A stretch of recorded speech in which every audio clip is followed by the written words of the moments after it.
It seems that music has always been around. It wasn't invented any more than was fire and water. Did someone invent the singing voice? Did someone invent the thump on a log? As such things were discovered, people harnessed the sounds and put them to work. Like speech, music communicates. Like poetry, music evokes. How sounds are assembled to accomplish a purpose results from a civilization's needs and values. So music of a specific time and place gives us entry into the people to whom it belonged.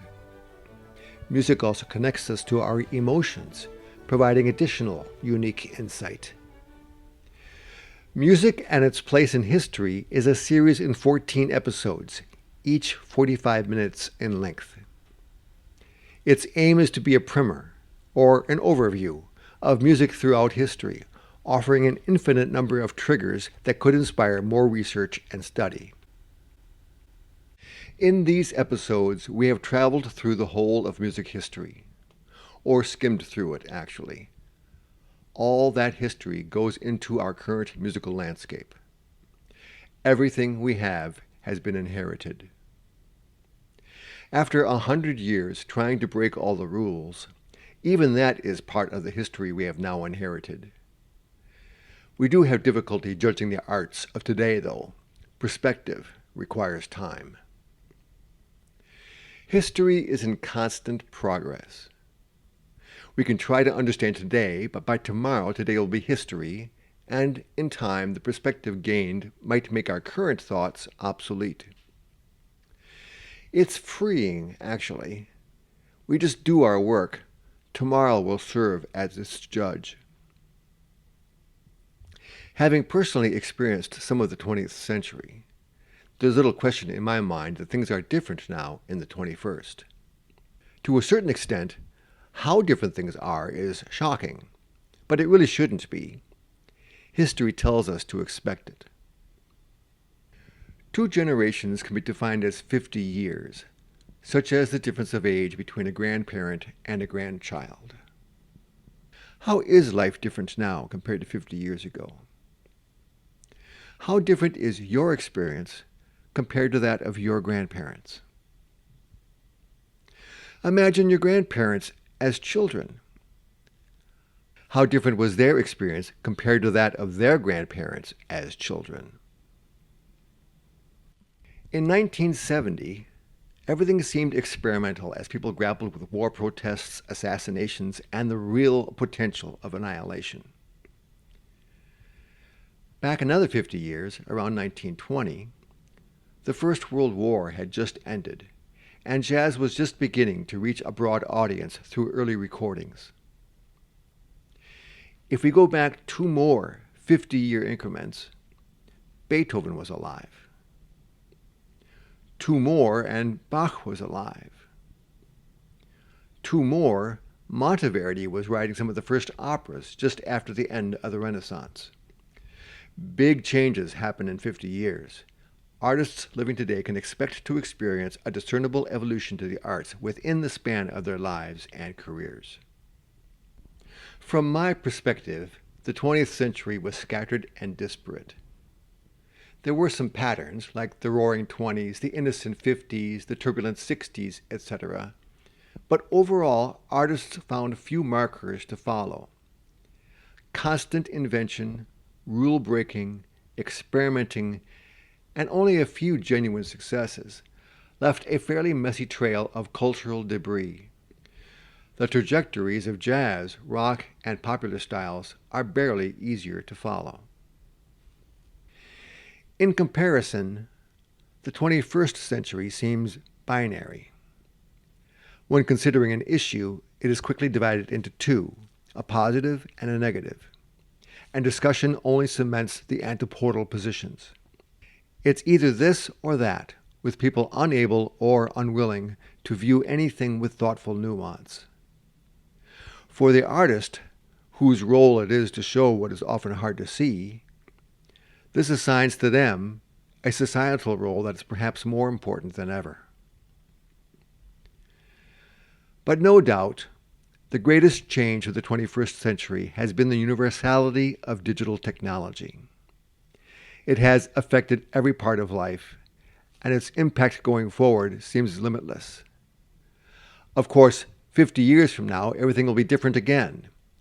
Will digital technology be the source of more change, or will something else come about to greatly influence our values again, turning us toward yet another sense of reality?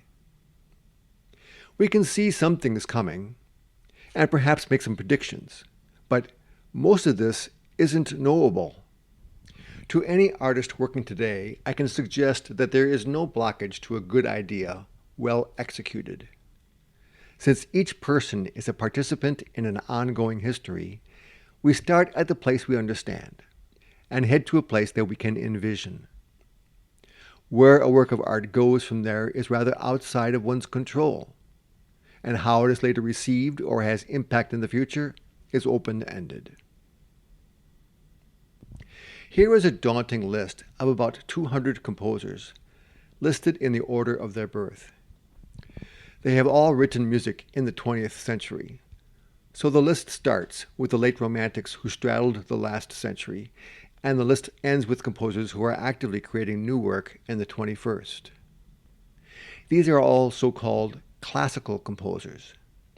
The list doesn't include the thousands of other composers who have contributed to the popular music genres, jazz, film, and musical theater. One won't run across many of these names through the daily immersion in our commercially dominated culture. All the people on this list have been important in some way, and there are surely important names missing. You might notice that as the list gets closer to current times, fewer and fewer of the names are represented in the standard repertoire. There isn't any way to know now which composer's music will carry forward and whose will be eventually forgotten. By the time we enter the 22nd century, the list of 20th century composers should be easy to call. And by the 23rd century, we'll be able to have perspective on the 21st.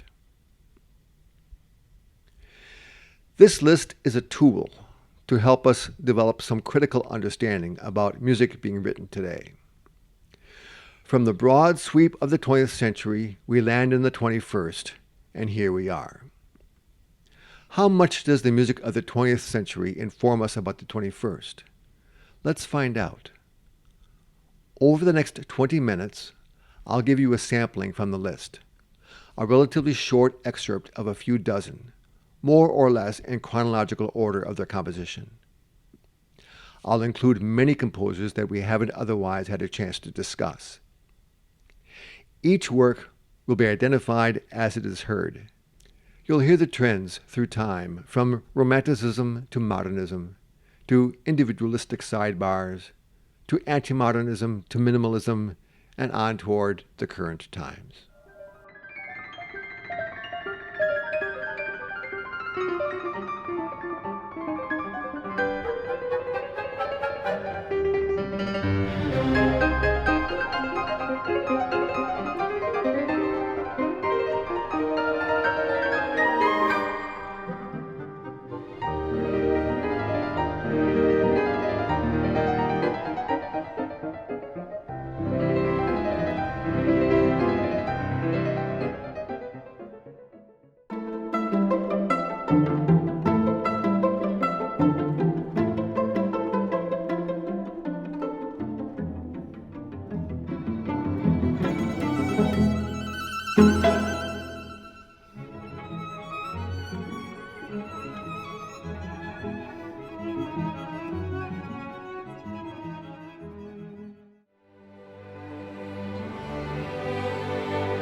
Pretty robin, under leaves so green, a happy blossom, here's your sobbing, sobbing.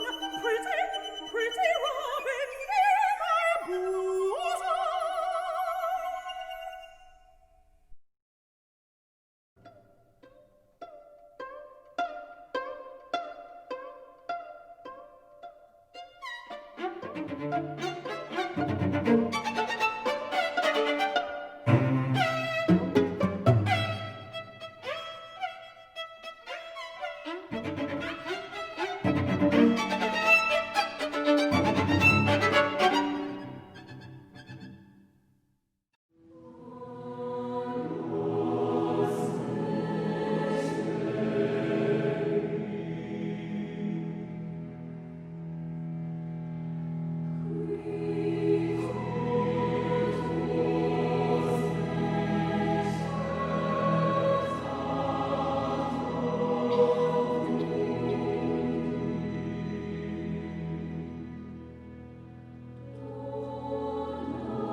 Composers today don't tend to reject past musical traditions as much as they did in the 20th century. Much of that crisis, if you will, is history. But that means that the 20th century's experimentation also doesn't have to be rejected. The interest of many current composers is to incorporate elements from disparate styles and techniques into their language. Sometimes this makes for a hybrid style, and many composers today exhibit some eclecticism. But increasingly, the result isn't a collage of style, but a language that comes from a composer's personal approach to assimilation and blending. That same thing can be said for the popular genres. Jazz and blues have long intermingled with rock, which has intermingled with country, and rap is appearing in everything from soul to musical theater. Every influence is available, and as the mix becomes more sophisticated, the delineation of genre is sometimes fairly irrelevant. Technology has provided new opportunities for composers to get their music to audiences. Orchestral commissions, record contracts, publications, and concert programming, they all still exist. But now, computer processing, software, streaming services, web distribution has meant that anyone can enter the field with some personal initiative. The professional music industry is no longer the main gateway and the only purveyor of quality and judgment. Artists can bypass that and get their feedback and support directly from an audience that they find online, and from there, with skill, luck, and perseverance, enter the professional music industry. For the listener, getting music that they like is now convenient and instantaneous, and avoiding the music that they don't like is just as easy. And the sound quality in music reproduction is generally stellar. Only 100 years ago, a scratchy 78 RPM record, a thin-sounding radio, or a player piano was the best you had short of playing an instrument yourself or attending a performance. Technology has given us ubiquitous access. Even the concept that the artist works solo and independently is losing some validity. Many times the artist manages a music community in which the music maker and the music consumer are partners in the artistic process.